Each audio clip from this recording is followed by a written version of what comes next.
morning, everybody. Happy week 1 of July. We're starting our new July journal today of Things Happen in Threes. If you're just starting to follow us on our new YouTube channel in Pat's War Room, don't forget to hit subscribe and notifications so you'll know when the new videos are uploaded. And welcome to our family in our new Bible study for the month of July. As always, we're talking about how God uses people or places or things in threes. Today, let's talk about how God had three patriarchs, Abraham, Isaac, and Jacob. These are the men that he counted as the founders of faith because of the role that God established with the people of Israel. Abraham became the father of all nations, and his descendants would number the stars in the sky. They would be known as the custodians, and the covenant would follow the bloodline of Abraham and Sarah and their son Isaac and their grandson Jacob. One of the best explanations that I've ever heard for the three patriarchies come from the collected works of Watchman Nee, and this is from in set 1. He said, what kind of person was Abraham? He was a giant in the faith. He was uncommon and extraordinary person. God is the God of Abraham, meaning that God is the God of extraordinary and outstanding persons. But thank God, he is not only the God of Abraham, but if God were only the God of Abraham, he would be disappointed, because none of us is only extraordinary and outstanding person. God is also the God of Isaac. What kind of person is Isaac? Isaac was an ordinary man.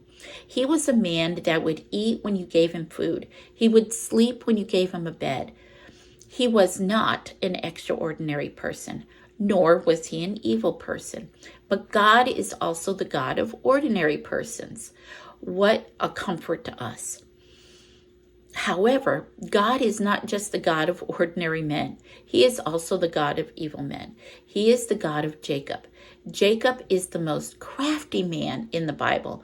Through these three persons, God tells us that God is the God of Abraham, the best person, the God of Isaac, the common person, and the God of Jacob, the evil person. He is the God of those who are outstanding in his faith. He is the God of those who are merely ordinary people. He is also the God of the vilest among the men, as robbers and thieves. If I am the one like Abraham, he is the God to an extraordinary person like me. If I am an ordinary person like Isaac, he is the God of an ordinary person like me. If I am an evil person, then he is a God to me. God is not just the God of Abraham. He is not just the God of Isaac. He is also the God of Jacob. Are you extraordinarily good? God is always with you. Are you an ordinary person? God is always with you. Are you an evil person? God has a way of being with you too.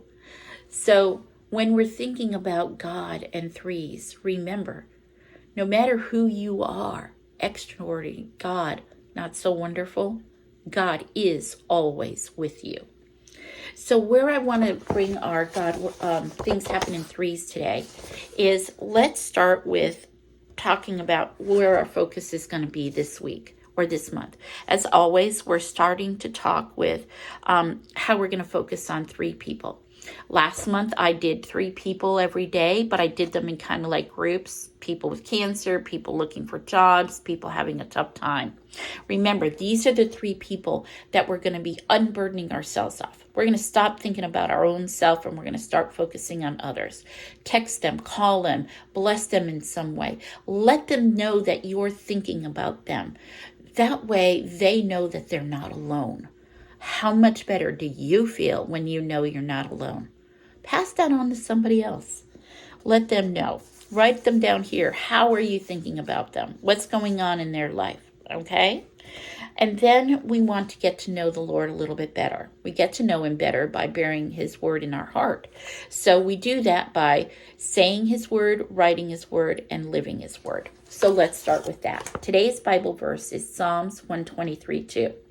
As the eyes of the slaves who look at the hand of their master, as the eyes of the female slave look at the hand of her mistress, so our eyes look to the Lord our God till he shows his mercy. So that's the Bible verse. Now over here in this section, two options. Write the verse word for word or paraphrase the verse. How do you read this verse? What does it mean to you? And then down here, talk about how this verse applies to you. Okay? What does it mean to you? Sometimes it doesn't have a lot of meaning, and other days you see it in a whole new light because it's as if you've never read it before.